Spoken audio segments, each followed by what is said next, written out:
I want to tell a story here about a very unusual builder. I tell you, he had a little old apprentice that had it rough. We're going to talk about him.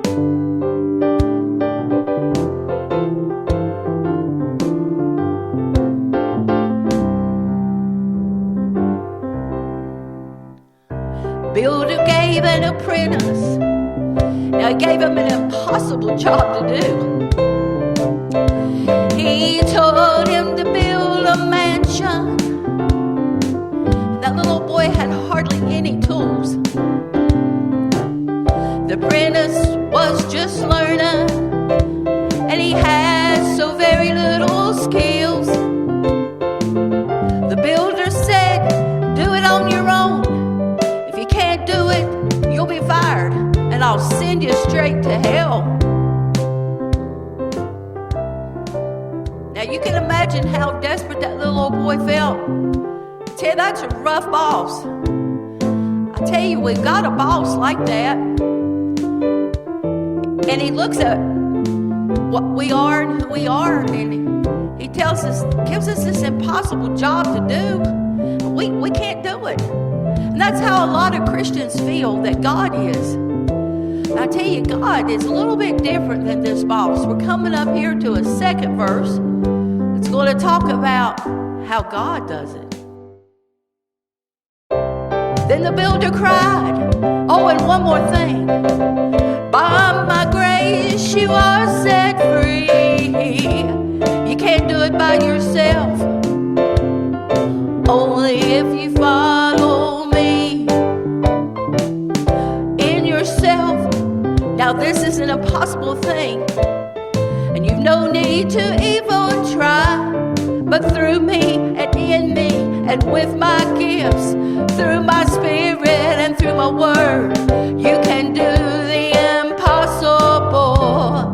If you do it in me, it's harder to lose than to win.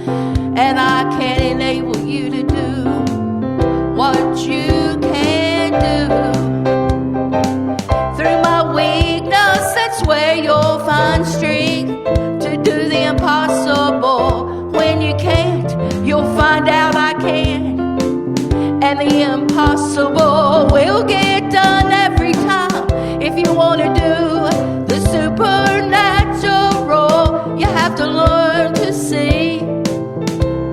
You can only do through it and in me.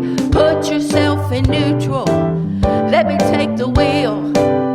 You have to say, not I but Christ. I can do it through the one who lives in me.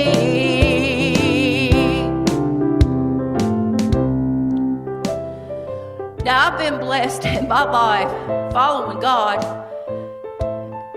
to have Him tell me all kinds of things that were impossible to do. You know, I couldn't even live it. God saved me from a life of sin, and I had such a mess and such a load carrying with me because I had done it all, been it all. And I was willing to leave it and lay it down, but man, that was rough. I couldn't do it by myself.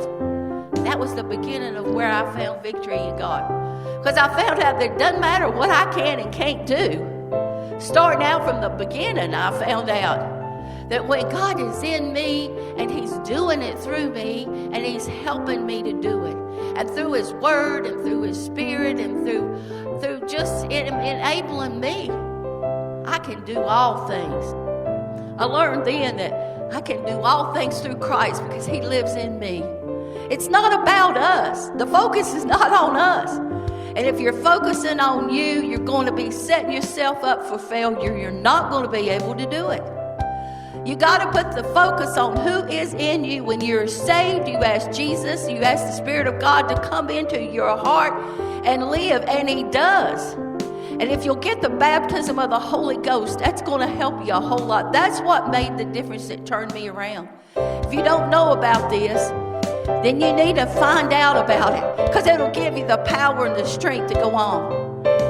And then from there, God kept asking me to do impossible things. I remember when He first asked me to help start a Christian school, I just told Him I couldn't. And man, I knew I couldn't. And I was very right. I couldn't do it. And I never will forget what he told me. I tell you, it's been a lot of years ago. That's been close to 31 years ago. And he told me, I created the heavens and the earth. How dare you tell me you cannot do what I have appointed you to do? Boy, I tell you what, that'll preach. And I've lived my life that way. They've asked me to do all kinds of things. People say, oh, you got so many gifts. You got so many talents. That's because God asked me to do it, and I just did it because I didn't dare tell him that I couldn't, because I knew I could. Through him, I know I can. If you want to live a supernatural life and you want to make a difference to the people around you, all you got to do is get filled up with his love. That love that wants to reach out and help people and pull them up out of where they are and to help them to stand and help them to see God, not see you, but help them to see God and what God can do in their life. Help them to find how they can do the impossible. And if you get that kind of love, I tell you, God will put you to work and you'll be able to do all kinds of things through him. Not only can you find victory in this life in him, but you can also find a life where you can pour him out on other people and you can make a difference all around you. I want to read you some scriptures here. And this was written by a man named Paul, and I've mentioned him in some of my songs before. You know, he was a Christian killer. He was a Jew, and the Jews hated the Christians. They didn't think that Jesus was really the Son of God, and they thought this was a cult, and they were going about killing them, delivering them up for death. And Paul was right in there. But God saved him out of that life, and he became such a powerful worker for God that he wrote most of the New Testament. And this is what he said about how he did it. Galatians 2:20 says, I am crucified with Christ. Nevertheless, I live, yet not I, but Christ lives in me. And the life which I now live in the flesh, I live by the faith of the Son of God, who loved me and gave himself for me. He found God's love, and he found out that he couldn't do it. But he found out that that wasn't the end of this, that it was the beginning. He found out that if he would just stay crucified with Christ and let Christ rise up in him, that Jesus could do all things through him and in him. Then he went on to write 2 Corinthians 12:10, and he said unto me, my grace is sufficient for thee. My strength is made perfect in weakness. God's not looking for us to be strong. He knows we're not. He knows we can't do it. That's why he made a way so that we could. And Paul went on to say, he's not going to glory and boast in all of his strength. He's not going to glory and boast in all he can do on his own. But he said this, most gladly, therefore, will I glory in my infirmities, that the power of Christ may rise up in me. Therefore, I take pleasure in infirmities, in reproaches, in necessities, in persecutions, in distresses, for Christ's sake. For when I am weak, then am I strong. That's the key. If you want to find out how strong you can be in God, know how weak you are. And let his strength rise up in you. Let the Spirit of God rise up in you. Take in his word. Spend time fellowshipping with God. Spend time in his Spirit and letting his Spirit fall down on you. And when all that happens, that is just stirring up a miracle in you. And you can not only live in victory, you can get away from your sin. You can turn around. God will help you turn your life around where you're not in and out like a yo-yo. You know, there's so many Christians that are like that. I talk to them every day. They know that that's how they are. They don't know how to get this thing turned around. Well, if you really, really, really, really want to in your heart, you can just give it to God. Give it to God. Release it to him. Ask him to come in you and to take over. And ask him to rise up and be strong in you.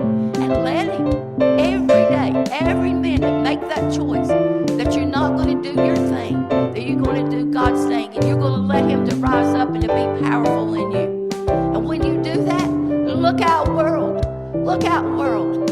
You're going to come and you're going to be like a fire and like a light. You know, God's getting ready to set this world on fire. And I mean by that, he's going to flame it up with his spirit. And he's going to set the Christians on fire. He's going to anoint them with a supernatural anoint, those that are willing to say, not I, but Christ that lives in me. And when you obey him, you're going to be one of those lights that's going to light up this old dark world. Because we're getting ready to see one of the greatest events that's ever happened. And it's going to be a while yet. I'm not prophesying tomorrow the Lord's coming back.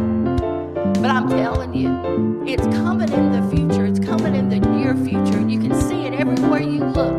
The prophets wrote about a lot of the things that are going on right now and said that these things are going to happen at the end of time. And these prophets wrote this thousands and thousands of years ago. How did they know? Because God told them. So we know this is what to expect. And we know also that the church is going to be raised up. And we're going to be raised up like a light. And I don't mean just in the rapture, but I'm talking about before the rapture. I'm talking about right now. God is going to have a powerful church. He's going to anoint his church. We're going to see miracles. We're going to be walking in the church like in the Jesus' time. You know, the Bible talks about all these powerful things that the disciples were doing and that Jesus did. And Jesus even said, you're going to do these things and more. And that time is coming. And we're going to see all kinds of things. And you'll be able to walk in this and be a part of it. If you'll just let God rise up in you. If you'll just say, not I but Christ that lives in me, just like Paul did. What God did for Paul, he can do in you. So I want you to say this with me. I can do it through Christ. I can live for God. I can come out from my sin. I can change because he's in me. I can do everything that he tells me to do, no matter how impossible it seems, because he lives in me. And I can do it through him. I can do it through Christ. I can do it through Christ. Say it with me. Because in your weakness, that's where you'll find strength to do the impossible. When you can't, you'll find you can. And the impossible will get done. If you want to do the supernatural. In your weakness, that's where you'll find strength to do the impossible. And when you can't, you'll find out you can. And the impossible will get done every time. If you want to do the supernatural, you have to learn to see. You can only do it through God and in him. Put yourself in neutral. God says to you, let me take the wheel. You have to say, not I but Christ, the one who does it in me. I can do it. I can do it all through Christ who lives in me. I can do it all. I can do it all. I can do it through the one who lives in me. Not I but Christ. Not I but Christ. Not I but Christ who lives in me.